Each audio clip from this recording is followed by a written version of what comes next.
Ray J took the stage on Valentine's Day with blood streaming down his face, a heart monitor affixed to his chest, and a medical diagnosis indicating his heart is barely functioning. Despite these alarming circumstances, Ray J appeared determined to deliver a memorable performance, but the physical toll was impossible to ignore. Blood, a cardiac monitor, and a Valentine's Day stage. The combination was as unsettling as it was unforgettable. On February 14, 2026, Ray J, born William Ray Norwood Jr., age 45, stepped onto the stage at the Shreveport Municipal Auditorium in Louisiana for an intimate Valentine's Day concert billed as Kelly Price and Friends. The lineup was stacked with established R&B veterans. Kelly Price headlined, supported by Bobby V, Sammy, 702, Jay Holiday, Sunshine Anderson, and Pleasure P, the latter of whom was a late addition to the bill. Doors opened at 7 o'clock in the evening, with the show commencing at 8. Tickets were available through Ticketmaster. The event was promoted as a romantic, soulful evening of non-stop R&B classics for couples celebrating the holiday, set not in a massive arena, but within an intimate auditorium setting where fans could experience the energy of the performances at close range. And then Ray J took the stage in a bright orange jumpsuit and sunglasses. Within minutes, the entire internet was consumed by what they observed on his face. However, the cameras rolling throughout the audience captured something that no amount of showmanship could conceal. Multiple fan-recorded videos revealed a red liquid, unmistakably resembling blood, dripping from beneath his sunglasses and trailing down the right side of his cheek. This was not a momentary blink-and-you-miss-it occurrence. The streak was persistent and clearly visible as he moved across the stage, handed out red roses to women seated in the front rows, leaned in to engage with audience members, and delivered fan-favorite R&B performances. In at least one clip, he briefly lifted or adjusted his sunglasses, and the liquid appeared to originate directly from the eye area itself. He did not stop. He did not wipe it away with any sense of urgency. He did not acknowledge it to the crowd. He continued performing as though nothing was happening, maintaining the same Valentine's Day energy the audience had paid to experience. Then came the second shock of the evening. Midway through his set, Ray J unzipped the top of his orange jumpsuit, deliberately exposing his bare chest to the crowd. There, on the upper left side of his torso, sat a prominent medical patch or dressing, widely identified by fans and media outlets including Complex, Yahoo, and Hindustan Times as a heart monitor, likely a Holter monitor or a similar cardiac monitoring device. He appeared to reveal it intentionally while continuing to sing, as though the device were part of the performance itself, rather than evidence that his body was being actively monitored for signs of failure. Prior to the show, Ray J had posted on Facebook acknowledging the device directly. He wrote that he had a heart monitor attached to his chest and still felt blessed to be outside among the people. That post, read in retrospect, functions less as a celebration of resilience and more as a quiet confession, an acknowledgement that this performance was taking place against the backdrop of a body in active medical distress. He was telling the world, in advance, that his heart was being monitored in real time and that he was choosing to perform regardless. The question fans would subsequently ask, and that medical professionals observing the footage would inevitably weigh in on, was whether a man 5 weeks removed from a hospitalization for heart failure should have been on any stage at all, let alone one where he was physically exerting himself through an extended R&B set in front of hundreds of people. The videos went viral within hours, not gradually, but explosively. Millions of views accumulated across Instagram, TikTok, X, and YouTube. The public reaction split sharply into two camps. The overwhelming majority expressed raw, unfiltered concern. Prayers up for Ray J flooded comment sections and timelines. Hashtags such as Pray for Ray J trended across platforms. Fans pointed out that a 45-year-old man bleeding from his eye while wearing a cardiac monitor on a public stage was not entertainment. It was a distress signal being broadcast to thousands of people in real time. Medical commentators, including nurses participating in live discussions, speculated that the eye bleeding could indicate cirrhosis, end-stage liver complications, or vascular damage stemming from chronic high blood pressure, though none of these possibilities were confirmed by Ray J or his medical team. The second camp questioned whether any of it was authentic. Some observers suggested the blood was a dramatic stage effect, prosthetics, theatrical makeup, or deliberate provocation designed to precisely the kind of social media explosion it produced. Others labeled it performance art or a health scare flex. arguing that Ray J has a well-documented history of publicity-generating moments and that the timing felt too cinematic to be coincidental. The skeptics pointed to one critical fact: Ray J did not collapse. He did not require emergency medical attention during or after the show. He completed his full set, appeared energetic and committed throughout, and reportedly told fans afterward that he was perfectly fine, with no visible blood remaining on his face. No report surfaced of him requiring any intervention backstage. He powered through the entire performance as though the red streak on his cheek and the cardiac device on his chest were mere accessories, props in the theater of Ray J's ongoing reinvention. For those in the skeptic camp, that very resilience was itself the evidence. A man with a heart functioning at 25% does not hand out roses and perform R&B ballads for an hour without collapsing. Something, they argued, did not add up. But the chest patch served no stage effect. It was medically real, and it was entirely consistent with everything Ray J had publicly disclosed in the 5 weeks prior. Disclosures that had already sent shockwaves through the entertainment world and dominated headlines from TMZ to NBC News. Because what happened on that Shreveport stage did not occur in isolation. It happened exactly 5 weeks after Ray J was rushed to a Las Vegas hospital, where doctors delivered a diagnosis that shattered any illusion of invincibility he had carried for decades. The blood may have been debatable. The heart monitor was not. And the story behind that device, a story involving pneumonia, heart failure, 8 medications, and a prognosis that included the word months, is where this narrative takes its darkest turn. As of February 16, 2026, Ray J has not issued a direct public statement addressing the specific visuals from the Shreveport performance, not the blood, not the patch, and not the implications of performing under those conditions.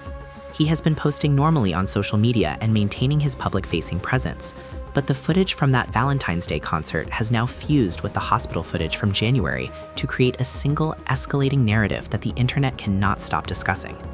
Ray J is performing with a failing heart, bleeding from his eye on a public stage, and the gap between his ambition and his body's capacity appears to be narrowing by the week.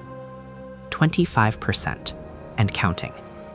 On January 6, 2026, TMZ reported that Ray J had been admitted to a Las Vegas hospital with severe pneumonia and heart pains. He underwent x-rays and an echocardiogram while medical staff assessed the extent of the damage. Footage obtained by TMZ showing him lying in a hospital bed connected to monitors, oxygen lines, and intravenous drips, wearing a blue surgical cap while doctors conducted cardiac examinations, spread rapidly across social media and news outlets. It became the viral hospital footage that would define the first month of 2026's coverage of Ray J. It was not the first time pneumonia had nearly claimed his life. In October 2021, he had been hospitalized in Miami for a severe case of non-COVID pneumonia, forced to share a wing with COVID-19 patients due to pandemic-era hospital protocols, and told TMZ at the time that he thought it was over. That earlier episode required oxygen support and an extended recovery period. But the January 2026 hospitalization was categorically different. The pneumonia did not merely attack his lungs this time, it triggered, or more accurately unmasked, a catastrophic heart condition that had been silently building for years beneath the surface of his celebrity lifestyle. In emotional Instagram live videos posted around January 25th to 28th, 2026, Ray J laid bare the full, devastating scope of his diagnosis. His heart, he revealed to his followers in real time, was functioning at only 25% capacity. For praying for me, I was in a hospital. That admission, delivered with an almost casual directness during a live stream, sandwiched between business announcements and personal banter, was medically staggering. A normal heart's ejection fraction ranges between 55 and 70%. At 25%, a patient falls squarely into the territory of severe heart failure with reduced ejection fraction, classified under current AHA, ACC, and HSFA guidelines as HFrEF, a condition that, without aggressive treatment, carries significant mortality risk. I literally shout out to Sheila holding me down in the hospital. I'm not gonna do that. Ray J attributed the damage squarely to years of self-destructive choices he had made during the height of his fame. He described consuming 4 to 5 bottles of alcohol daily, engaging in heavy substance use, including Adderall and other pills, and maintaining a relentless cycle of partying that he believed had left his body irreparably compromised. He described one side of his heart as black and done, language that, while not clinical in nature, conveyed the raw gravity of what cardiac imaging had revealed to his doctors. He admitted openly that he had felt invincible for far too long, and that the bill for that invincibility had finally come due, all at once. The prognosis, as Ray J related to his audience, was dire. He told fans that doctors had indicated he may not survive long, deploying phrases such as, "2027 is definitely a wrap for me," and referencing having only months left to live. These claims were picked up by virtually every major outlet. NBC News reported on it, People magazine ran an extensive feature, Billboard covered the health update in detail, USA Today published its own account, Page 6 reported that he claimed he would not live past 2027. The combination of leaked hospital footage from TMZ and his raw, self-recorded Instagram videos kept the topic trending through the final days of January 2026 and into February. In a follow-up TMZ interview on January 29th, Ray J detailed his treatment regimen with unusual specificity. He was on 8 different medications, among them Entresto, sacubitril valsartan, a first-line ARNI drug that reduces cardiac strain and is considered the gold standard for HFrEF treatment. Jardiance, empagliflozin, an SGLT2 inhibitor, originally developed for diabetes but now recognized as a core pillar of heart failure therapy that dramatically reduces hospitalization and mortality risk. And Lipitor, atorvastatin, for cholesterol management. 5 additional medications remained unnamed but contributed to a daily pharmaceutical regimen that reflected the seriousness of his diagnosis. Doctors had placed him on strict bed rest. No alcohol, no smoking, 0 deviation. They were also preparing him for a potential pacemaker or implantable cardioverter defibrillator, ICD, a device that prevents sudden cardiac death from arrhythmias in patients with low ejection fraction, with a decision pending a follow-up appointment scheduled for 2 weeks later. His sister, Brandy Norwood, emerged as the anchor of his support system. Ray J credited her publicly with covering his medical and personal expenses for the entirety of 2026. A financial intervention he described with visible emotion during multiple videos. He told viewers that Brandy paid his bills for the rest of the year, calling it crazy in a tone that suggested he still could not fully process the magnitude of the gesture. The siblings have always been close. They collaborated on the 2010 reality series Brandy and Ray J, A Family Business, and have referenced each other in interviews for decades. But this was different. This was his older sister stepping in because her younger brother's body was shutting down, and the medical costs of keeping it running were beyond what he could manage alone while confined to bed rest. The Los Angeles Times confirmed the sibling support angle, and USA Today reported on the family rallying around him, including his parents, Sonia and Willie Norwood, accompanying him to doctor's appointments and providing day-to-day care as he navigated the early weeks of his new medical reality. Even in the midst of sharing these life-altering revelations, Ray J could not entirely separate the gravity of his condition from the unfiltered chaos of his personal life. During that same Instagram live session, the one where he disclosed his 25% heart function to the world, a woman identified as Sheila, who had been sitting with him in the hospital during his recovery, playfully struck him while demonstrating boxing moves she had been learning. His reaction was immediate, visceral, and telling.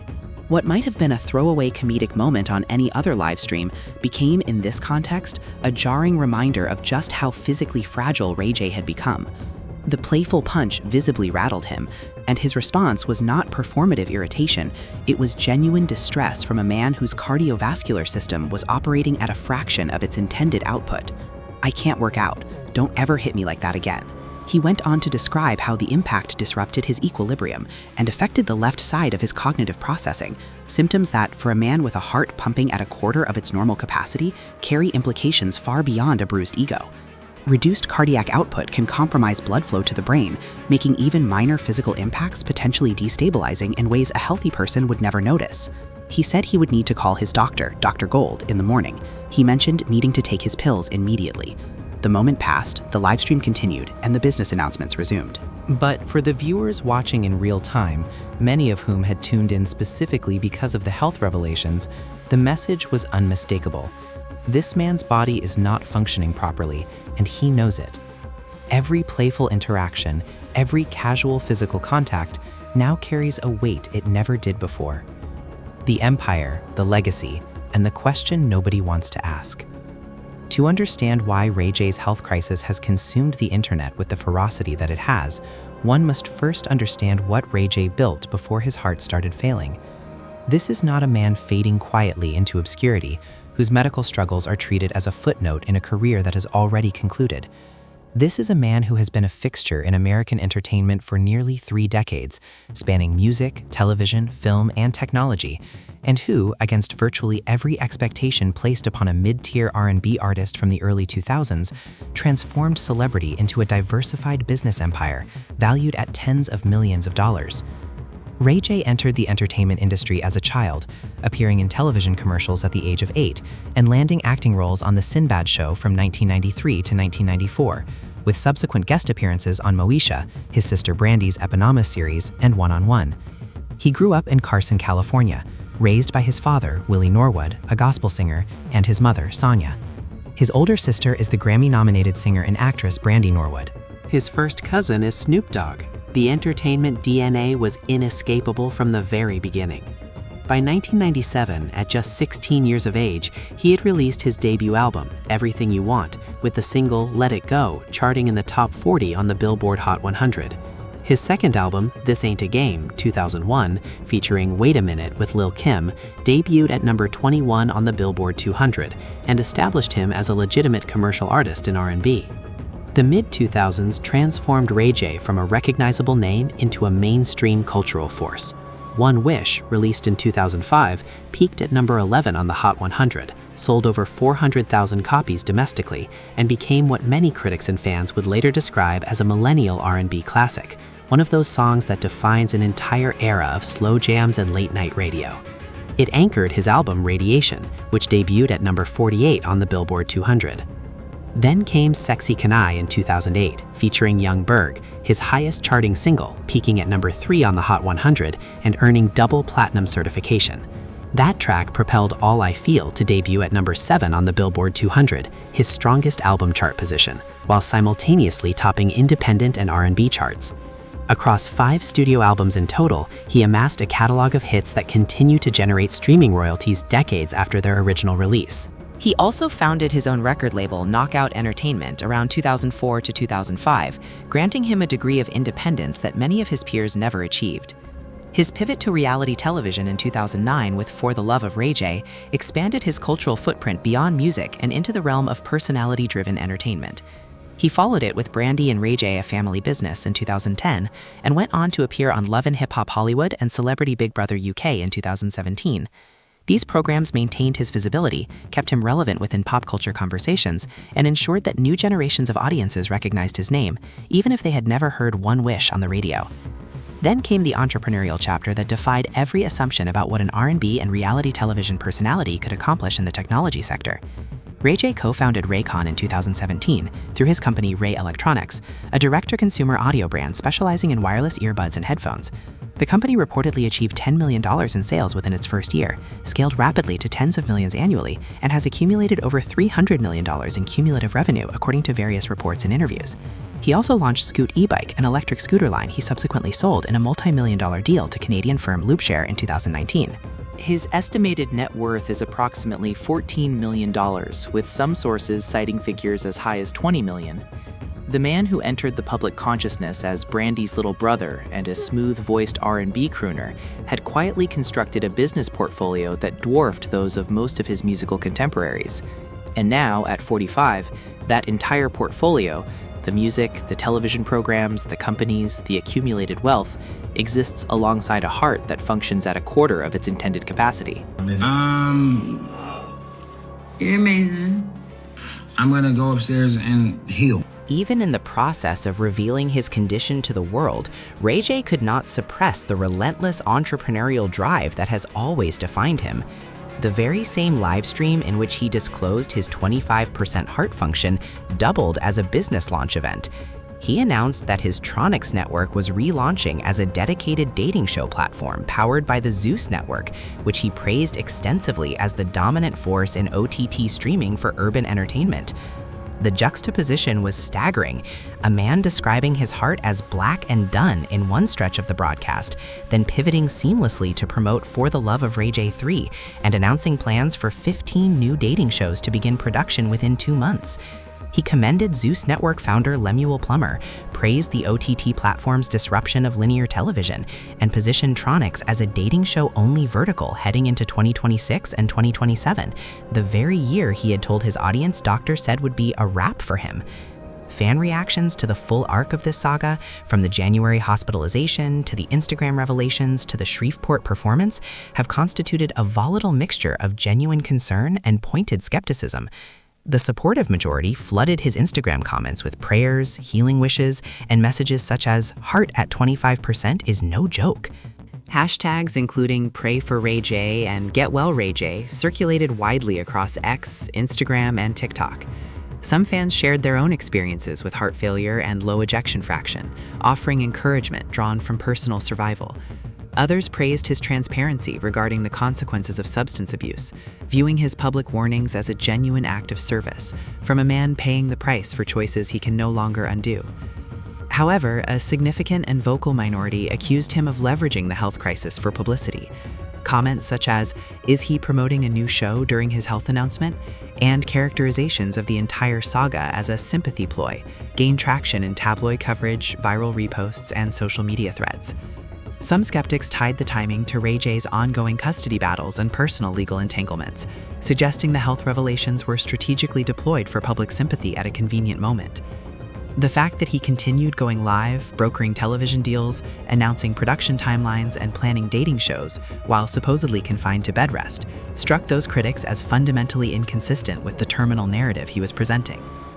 The Los Angeles Times and Rolling Stone covered the story with the gravity it warranted, a major entertainer publicly confronting mortality in real time. Vibe reported on his deteriorating heart health claims in extensive detail. No official family statements or physician releases have contradicted his account. Brandy's documented financial intervention, the TMZ hospital footage, the prescribed medication regimen, and the visible heart monitor on that Shreveport stage all converge on the same conclusion. Whatever the complete truth may be, Ray J's health crisis is not fabricated. That final line from the live stream, "I'm going to go upstairs and heal," may be the most unguarded, honest statement Ray J has offered throughout all of this. Not the business announcements, not the dating show promotional pitches, not the shout-outs to streaming networks or the playful exchanges that veered unexpectedly into medical emergencies. Just a man at the end of a long broadcast, quietly acknowledging that his body needs what his relentless ambition has never been willing to grant it: time to rest and permission to stop. As of February 16th, 2026, Ray J remains in a state of active managed medical crisis. He is on 8 medications targeting heart failure, cholesterol management, and cardiac protection. He is facing a potential surgical decision regarding the implantation of a pacemaker or implantable cardioverter defibrillator. He performed a full concert with visible blood on his face and a heart monitor on his chest, just 5 weeks after being told his heart barely functions. No official medical update has been released beyond his self-reported accounts and the TMZ interviews that corroborated them. His family, anchored by Brandy's financial support and his parents' presence at medical appointments, continues to surround him. Fans continue to post prayers. The question that hangs over every article, every reaction video, every comment section, and every viral clip is the one embedded in the title itself. Is it really over for Ray J? The medical literature indicates that a 25% ejection fraction is survivable, treatable, and even potentially reversible, with strict medication adherence, comprehensive lifestyle transformation, and vigilant cardiac monitoring sustained over months and years. But the man who wore the heart monitor on a Valentine's Day stage in Shreveport, who bled from his eye in front of a live audience and finished the show, who announced a slate of dating programs while describing his own death timeline, that man is not resting. And the distance between what his doctors have prescribed and what Ray J is actually willing to do may be the only variable that determines how this story ends. Thank you for watching. Be sure to explore the additional content featured on your screen.